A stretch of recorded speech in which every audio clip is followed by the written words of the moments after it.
Part 4, Using a Braille Protractor, Example 1. Okay, John, I'm going to show you how to use a protractor to measure some of the angles that we have in the diagrams. Okay. If you want to take a look at the protractor, it has this is an APH protractor, and it has the degrees marked off in tens with single dots at the fives, and then the 45, 90 have larger marks. The dots 1, 2, 3, whereas dots 5 is the fives are marked with dot 1 and tens are marked with dots 1 and 2. And then 135 and 180 are also marked with dots 1, 2, and 3. Okay? So when you go to measure an angle, you want to make sure that the bottom of the protractor, the straight edge, is lined up with one of the lines of the angle, and then the screw on the back of the angle of the protractor is lined up with the vertex or the point of the angle. So we're going to look at angle 11. The screw connects the dial to the base of the So first protractor. try to find out angle 11. The screw is the point where the dial 11's pivots right on the here. protractor. Okay, so you want to line up the screw Right or there. the top knob with the, The lines for the angle were created using a point. Braille I got it writer on and the a glue point. gun. all right, and then you want to line up the bottom of the protractor with the line. Okay, should be good right about here. Okay, you're off a little bit, so you're going to want to try to move it up so that you can feel that, so you can also feel the Braille line Right. with it. Okay.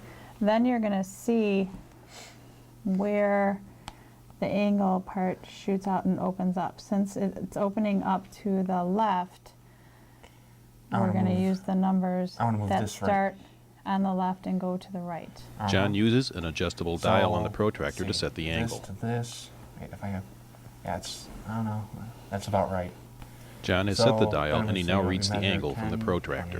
20, 30, 40, 45, 50, about 60. It's at about 60 degrees. Good job.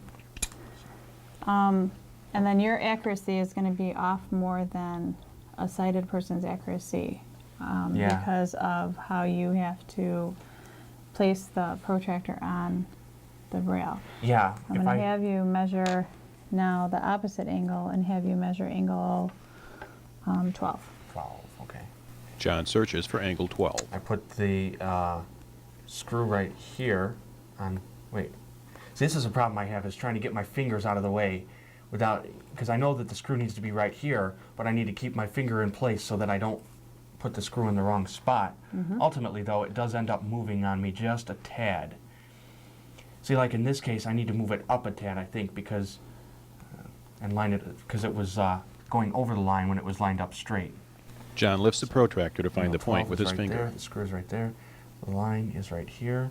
Okay. Now, which way are you going to start to measure from? From the Angle- left or from the right? Angle 12 shoots up to the left. I'm sorry, from the right, rather. Let me take a look at this. Yeah, it does. Angle 12 Good. You shoots need up to from- look at the angle and see which way it opens up before you even put the protractor down, so that you know which way to start measuring from. Then this angle opens up to the left, it looks John lifts the protractor to find angle 12. Where is the opening, on the right side or on the No, left side? the opening is on the right side, Correct. I'm sorry. So you're going to start with the numbers on the protractor starting On on the right. right. Yeah, so that means I want to line it up like here. Okay, make sure that your protractor is straight with the Braille line. John aligns There the we base go. of the protractor with the Braille line. All right, and then where exactly does it, okay, so John it lines up the opens- pointer with the raised starts line right on the about paper. there. Okay, so how big is that angle? So I'm going to start with the numbers on the right. Let's see, from here to here. Okay, that's good. John reads the angle from the protractor. 50, 60, 70, 80, 90, 100, 110, or about 115 it looks like. Looks like it's about 115 degrees. Okay, good job. Normally, oh, I'm sorry. Normally my measurements with the protractor, I'd say, has got to be one of the most difficult things to do in geometry. Simply because if you're off even by just the slightest little bit, your measure can change dramatically, as shown.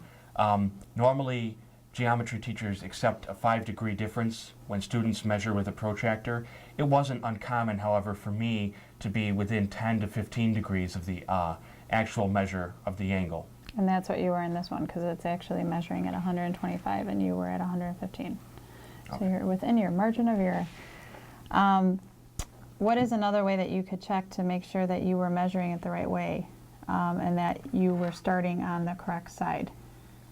For example, you knew so that this measured 115, how you measured it at. Well, how would you have known Okay, but that I if you would have started on the other side and then it would have only measured to 50? How would you have known that you had done it incorrectly? because these two angles in this case would have equaled 180, because you had angle 11 and angle 12 right here. And let's see, it turned out that angle 12 was actually 125 degrees, and angle, oh no wait, that doesn't equal 180, does it? Well, what type of angle is angle 11? I mean, I'm sorry, angle 12. What type of angle is angle 12? Angle 12 is an exterior angle. Okay, acute or obtuse? This one would be obtuse. Okay, so then you know that it has to be over how many degrees? Yeah, it has to be over 90 degrees. 90 degrees. So that's the way that you can check yourself when you're using the protractor to make sure that you get a measurement that's over the 90 degrees so that you don't start. So if you would have started measuring from the left side and would have only gotten to 50 degrees, you would have known then that Right. that measurement that you had started measuring on the wrong side of the protractor. And Because again, you would have gotten an acute instead of an obtuse angle. yeah. And again, it's important that you know, I didn't even do this when I put the protractor down. I didn't check to see which way the angle opened, but that's very important to do.